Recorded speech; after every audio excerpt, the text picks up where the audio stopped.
Ropes Organization Walcott Foundation Indian Trust Special Coaching to 8th, 9th and 10th classes Digital Virtual Learning Bangaru Palmani Rugangavar from Pedapunjani by Reddy Pullimandal. Chairman Dhanasekaran. Director Drive Sri Lata. Hi, good morning everyone. This is Sukumar from Ropes Organization. So, here we are sending the videos for the 10th advanced supplementary students. So we are sending the videos in the mathematics. So every day up to 27th our videos will come.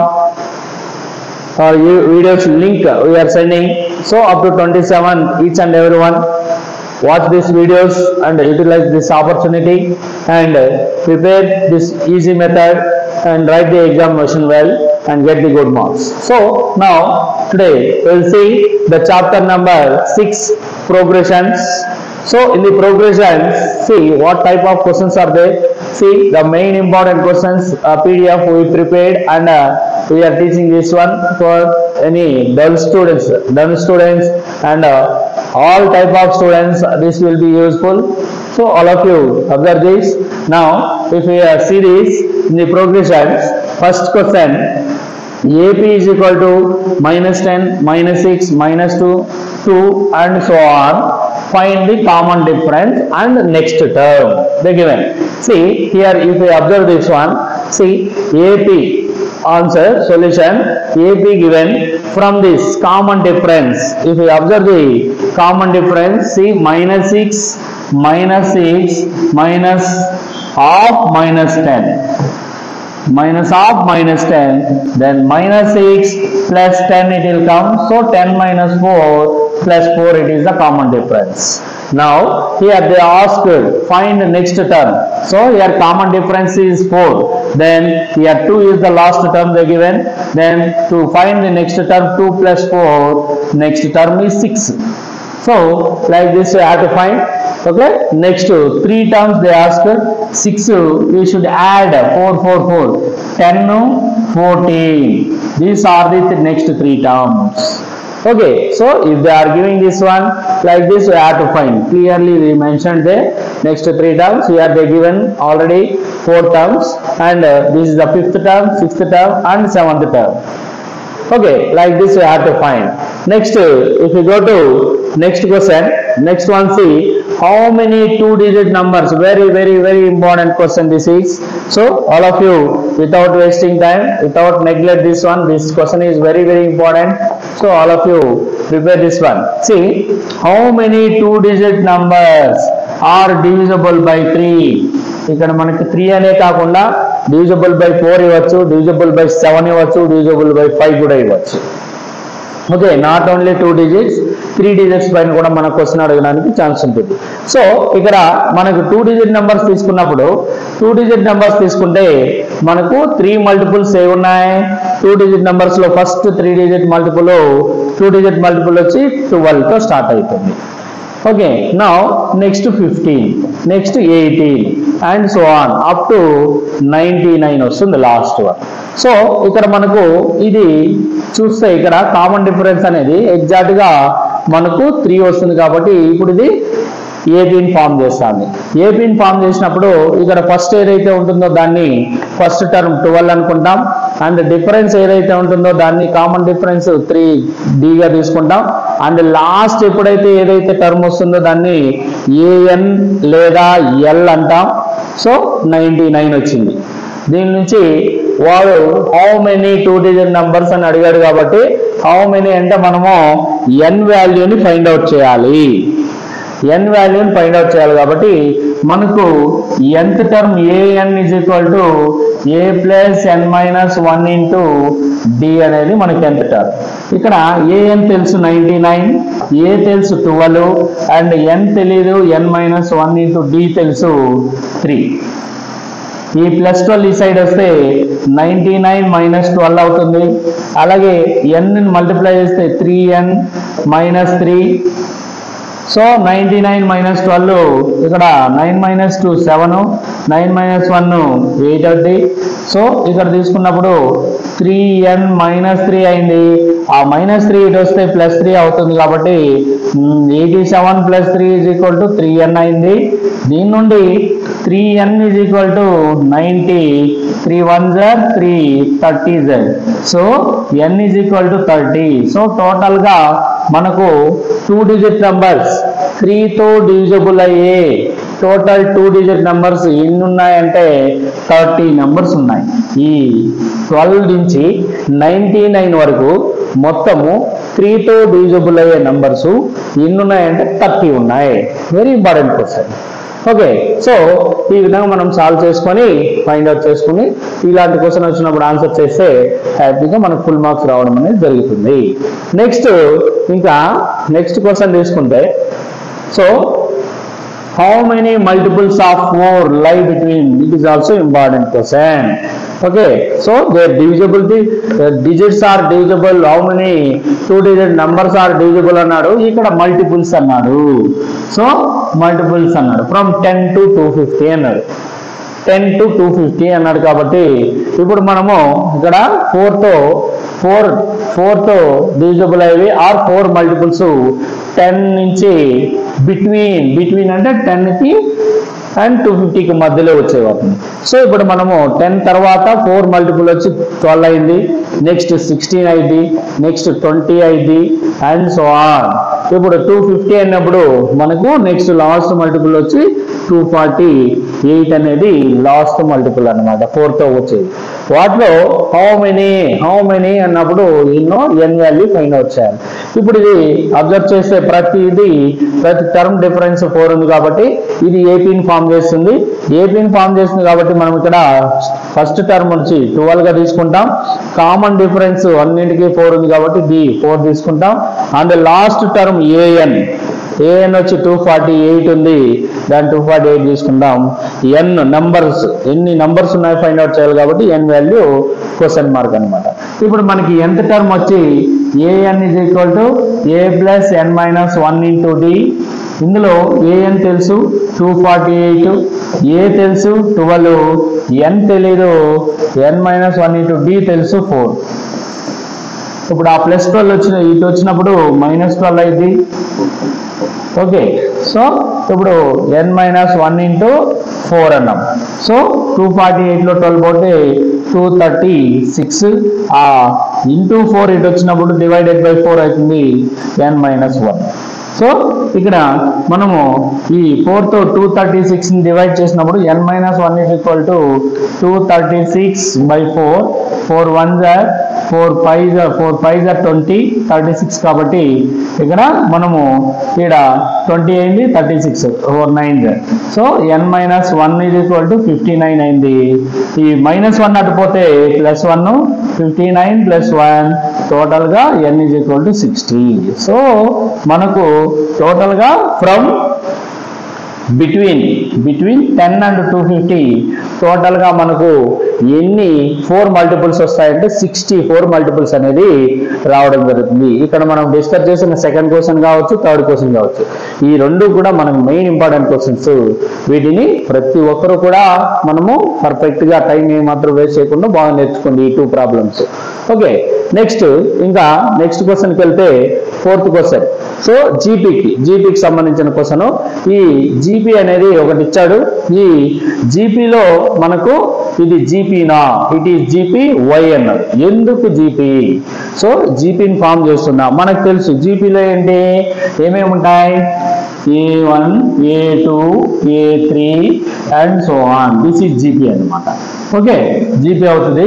దీని నుండి మనకి జీపీలో ఏముంటుంది, first term A1 ఉంటుంది, common ratio R ఉంటుంది. R అంటే ఏంటి, previous term next term succeeding term by preceding term, ఇలా ఉంటుంది కామన్ రేషియో. అదే ఏపీలో అయితే కామన్ డిఫరెన్స్ వస్తుంది కాబట్టి అక్కడ ఇది వస్తుంది అనమాట. సో ఇక్కడ మనం చూసుకున్నప్పుడు వీటిని అబ్జర్వ్ చేస్తే 60 మైనస్ 32/64 is equal to -1/2. అలాగే 16 by -32 is equal to -1/2. అట్లాగే -8/16 is equal to -1/2. ఇప్పుడు మనము ఈ R వాల్యూ రేషియోస్ అబ్జర్వ్ చేస్తే అన్ని కూడా సేమ్ గా వస్తుంది కాబట్టి ఇది జీపీని ఫామ్ చేస్తుంది. ఇప్పుడు మనం రీజన్ ఏం చేయాలంటే ఇక్కడ మన కామన్ రేషియో అనేది అన్ని terms between all the terms the common ratio is the same, that's why it is GP. ఇలా మనం రాయాలి. ఓకే, సో ఇలాంటి క్వశ్చన్ అడిగినప్పుడు మనం అలా సాల్వ్ చేసి అలా రాసుకొని కంప్లీట్ చేసుకోవాలి. ఓకేనా. Now it is fifth question. See in GP a is equal to 1/64 and r is equal to 2. find 3 terms అన్నాడు. ఫైండ్ ఫస్ట్ 3 terms అన్నాడు. సో ఇక్కడ మనకి a ఇచ్చేసాడు అండ్ r ఇచ్చేసాడు. ఫస్ట్ 3 terms అన్నప్పుడు ఫస్ట్ టర్మ్ ఏంటి? a వాడే ఇచ్చాడు 1/64 అని. a2 ఏంటి? a into r. Second term a ఎంత? 1/64, r ఎంత? 2. Okay, 2 1s are 2, 32s are. So ఇప్పుడు సెకండ్ టర్మ్ a2 వచ్చి 1/32. Next third term a3 is equal to a into r square. a ఎంత? 1/64, 2 ఎంత? r ఎంత? 2 కాబట్టి 2 స్క్వేర్ అంట. So 1/64 into 4. So 4 1s are 4 16s are. ఇప్పుడు next term వచ్చి 1/16 వస్తుంది. అలాగే fourth term a4 is equal to a into r cube అన్నాం. So a 1/64 into 2 cube. So 1/64 2 cube value 8. 8 1s are 8 8s are. So a4 is equal to 1/8. Okay, so వాడు అడిగింది just 3 terms, మనం 4 terms లో కూడా చూపించాం. ఈ విధంగా మనకు వాళ్ళు నెక్స్ట్ టర్మ్స్ ఫైండ్ అవుట్ చేయమని ఫస్ట్ టర్మ్ ఇచ్చేసి కామన్ రేషియో ఇచ్చేసి 3 టర్మ్స్ ఫైండ్ అవుట్ చేయండి అన్నప్పుడు మనము 3 టర్మ్స్ కావచ్చు, 5 టర్మ్స్ కావచ్చు, 4 టర్మ్స్ కావచ్చు, అలా అడిగినప్పుడు మనం ఇలా ఈ మెథడ్ లో మనం ఫైండ్ అవుట్ చేసుకోవాలి. Okay, right. నెక్స్ట్ ఇంకా ఫైండ్ ఎక్స్ అన్నాడు. Find x. Very important question. This is every time it is coming. ఈ మోడల్ క్వశ్చన్ అనేది మనకి ప్రతిసారి రావడం జరుగుతుంది. సో ఇక్కడ x+2, x+6 are consecutive terms in GP. 3 continue terms అంటే జీపీలో ఈ x+2, x+6 అనేవి జీపీలో టర్మ్స్ అయితే x వాల్యూ ఎంత? Very important question. ఓకే, ఇప్పుడు మనం తీసుకుంటే వాళ్ళు ఇచ్చింది మనకు తెలిసిన విషయం ఏంటి?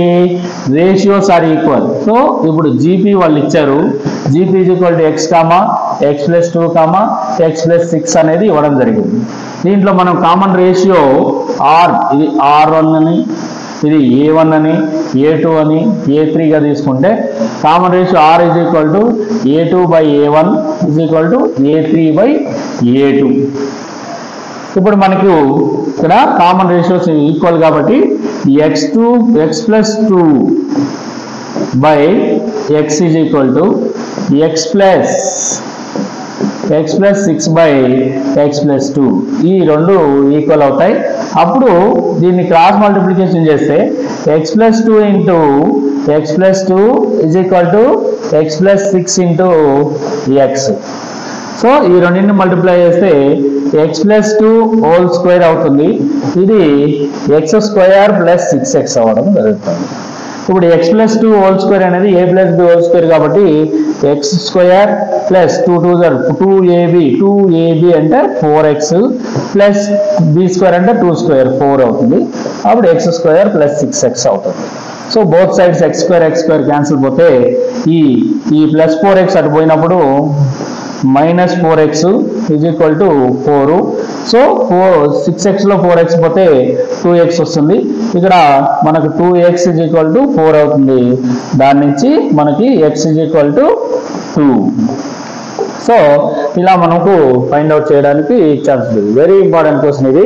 ఈ క్వశ్చన్ అనేది మనకు రిపీటెడ్ గా ఇలానే కాకుండా టర్మ్స్ మార్చినా వేరే టర్మ్స్ వచ్చినా కానీ ఈ మోడల్ క్వశ్చన్ అనేది ప్రతిసారి మనకి ఒక 2 మార్క్స్ లోనో లేదంటే 1 మార్క్ బిట్ లోనో లేదా 4 మార్క్స్ లోనో రిపీటెడ్ గా ఈ మోడల్లో వస్తూనే ఉంది కాబట్టి మనము ఇలాంటి క్వశ్చన్ ని ఈ విధంగా నీట్ గా సాల్వ్ చేసుకోవాలి. ఓకేనా.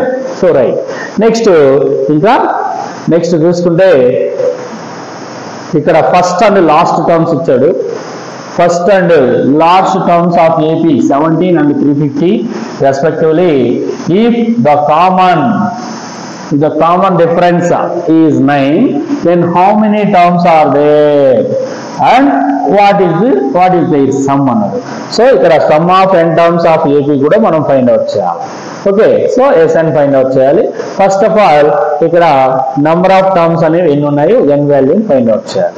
n వాల్యూని ఫైండ్ అవుట్ చేసుకున్న తర్వాత దాన్ని తీసుకెళ్ళి మళ్ళీ సమ్ ఆఫ్ n టర్మ్స్ అంటే SN is equal to some of n terms అంటే SN is equal to n/2 into a plus L. L అని ఎందుకంటామంటే లాస్ట్ టర్మ్ వాళ్ళే ఇచ్చేసారు. అలా లేని పక్షంలో ఇక్కడ మనం ఏం చేయాలా, so sum of n terms ఫార్ములాని లేనప్పుడు SN is equal to n/2 into 2a plus n-1 into d అనే ఫార్ములాని మనం వాడాల్సి ఉంటుంది.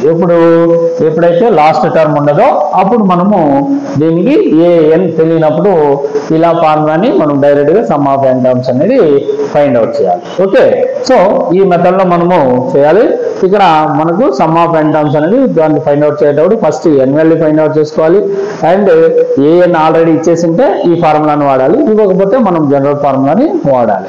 ఓకేనా. నెక్స్ట్ ఇక్కడ ఏ flower bed important question. This question very important. A flower bed, there are 23 rose plants in the first row, 21 second, 19 in third, and so on. So are there totally 5 rose plants in the last row. Last row lo 5 rose plants vachayi. So final ga how many rows are there in the flower bed? So మనకు మామూలుగా మనం nurseries ఇట్లాంటి వెళ్ళినప్పుడు neat గా rose plants కావచ్చు, plants అనేవి ఒక rows columns లాగా నీట్ గా అరేంజ్ చేసి పెట్టడం అనేది ఉంటుంది. అక్కడ మనం అబ్జర్వ్ చేస్తే ఇలా ఎలా పేర్చారు వాటిని, ప్లాంట్స్ అన్నింటినీ ఎలా అరేంజ్ చేశారంటే ఫస్ట్ రోలో 23 రోజ్ ప్లాంట్స్ పెట్టారు, second 21, third 19 and fourth. So 19 అంటే ఇక్కడ డిఫరెన్స్ 2 వస్తుంది కాబట్టి ఫోర్త్ వచ్చి 17, 15, 13, 11, 9, 7, 5. లాస్ట్ రోలో 5 రోజ్ ప్లాంట్స్ అనేది పెట్టడం జరిగింది. సో ఇప్పుడు మనం దీన్ని అబ్జర్వ్ చేస్తే 23, 21, 19, 17, 15, 13, 11, 9, 7, 5 ఇదే లాస్ట్ రో అని వాడు ఇచ్చేసాం. సో ఇప్పుడు మనం అబ్జర్వ్ చేస్తే ప్రతి రోకి డిఫరెన్స్ 2 ప్లాంట్స్ ఉన్నాయి కాబట్టి ఇది ఒక ఏపీని ఫామ్ చేస్తుంది. ఏపీని ఫామ్ చేస్తుంది కాబట్టి common difference 2 and last term an is equal to 5 and first term 23. ఇప్పుడు టోటల్ గా సమ్ అడిగాడు, టోటల్ ఎన్ని ప్లాంట్స్, హౌ మెనీ ప్లాంట్స్ ఉన్నాయని. So how many rose n find out చేయాలి. ఇక్కడ మనం జనరల్ గా రాసేసాం కాబట్టి ఓకే, 1 మార్క్ బిట్ ఇచ్చినప్పుడు ఇలా రాసుకొని నువ్వు డైరెక్ట్ చేసేయచ్చు. ఎందుకంటే 1, 2, 3, 4, 5, 6, 7, 8, 9, 10 రోస్ అని సింపుల్ గా చెప్పేస్తాం. ఓకే, సో అలా లేని పక్షంలో నువ్వు డైరెక్ట్ గా n వాల్యూని ఫైండ్ అవుట్ చేయాలి. సో ఇలా ఫైండ్ అవుట్ చేసుకున్న తర్వాత ఫైనల్ గా మనకు n అనేది ఇక్కడ 10 రోస్ అనేది రావడం జరుగుతుంది. లేదు సింపుల్ గా 1 మార్క్ బిట్ ఇచ్చినప్పుడు డైరెక్ట్ గా అలా రాసుకొని డైరెక్ట్ గానే చెప్పడం జరుగుతుంది. నెక్స్ట్ ఇక్కడ మనకు మెయిన్ ఇంపార్టెంట్ క్వశ్చన్ ఈ లాగ్స్ క్వశ్చన్. ఈ లాగ్స్ ఏవైతే ఉందో ఈ లాగ్స్ క్వశ్చన్ అనేది మనకు టెక్స్ట్ బుక్ లో నీట్ గా లాగ్స్ తో సహా ఇచ్చారనమాట, తెచ్చుకుంటూ ఇవ్వడం జరిగింది. సో దీనిలో మొత్తము టోటల్ ఎన్ని రోస్ ఉన్నాయి, ఎన్ని రోస్ లో పేర్చారు, దాంట్లో టాప్ రోలో ఎన్ని లాగ్స్ అనేది రావడం అనేది జరిగింది అన్నాడు. సో ఈ క్వశ్చన్ అనేది మనకి మెయిన్ ఇంపార్టెంట్ క్వశ్చన్. దీన్ని ప్రతి ఒక్కరూ నీట్ గా ప్రిపేర్ అవ్వండి. ఓకే, సో ఈ టోటల్ మనకు ఇక్కడ 25 రావడానికి ఛాన్స్ లేదు కాబట్టి టోటల్ గా మనకు ఇక్కడ 16 లాగ్స్ అనేది టాప్ రోలో 16 రోస్ అనేది రావడం జరుగుతుంది. ఇక్కడ మనకు ఆ 16 రోస్ వచ్చినప్పుడు అక్కడ మనకి 25 అనేది రావడం జరుగుతుంది కాబట్టి 16 తీసుకున్నా. దాంట్లో 16 తీసుకున్నప్పుడు టోటల్ గా మనకు ఇక్కడ టాప్ రోలో ఎన్ని లాగ్స్ రావడం జరిగిందంటే నెంబర్ ఆఫ్ రో, సో 5 లాగ్స్ అనేది టాప్ రోలో అంటే 16th రోలో ఎన్ని లాగ్స్ వస్తాయి. కింద డౌన్ లో ఫస్ట్ రోలో మనకి టోటల్ గా ఫస్ట్ రోలో వచ్చి మనకు 20 లాగ్స్ అండ్ 19, 18, 17 ఇలా పేర్చుకుంటూ వెళ్ళినప్పుడు టాప్ అంటే 16 రోస్ వస్తాయి టోటల్ గా. 16 రోస్ లో మళ్ళీ మనకి టాప్ రోలో 5 లాగ్స్ అనేది రావడం జరుగుతుంది. వెరీ ఇంపార్టెంట్ క్వశ్చన్ ఇది. నెక్స్ట్ ఇంకా మనకి 4th term and 7th term ఇలా 2 టర్మ్స్ ఇచ్చేసి వాటి నుంచి ఫస్ట్ టర్మ్ ఎంత అంటే ఫస్ట్ టర్మ్ ఎంత, దాని నుంచి కామన్ డిఫరెన్స్ ఎంత లేదా కామన్ రేషియో ఎంత జీపీ అయితే ఇలా ఫైండ్ అవుట్ చేయమని మన క్వశ్చన్ అడుగుతాడు. వాటిని మనము ఇలా నీట్గా సాల్వ్ చేసుకోవాలి. ఇది మనకు మెయిన్ మనకున్న 6th చాప్టర్ ప్రోగ్రెషన్స్ లో ఉన్న మెయిన్ ఇంపార్టెంట్ క్వశ్చన్స్ అన్నమాట. వీటిని ఇంతవరకు మనం నేర్చుకున్న వాటిని నీట్గా మీరు ప్రాక్టీస్ చేసి బాగా ప్రిపేర్ అయ్యి బాగా రాయండి. Okay, thank you.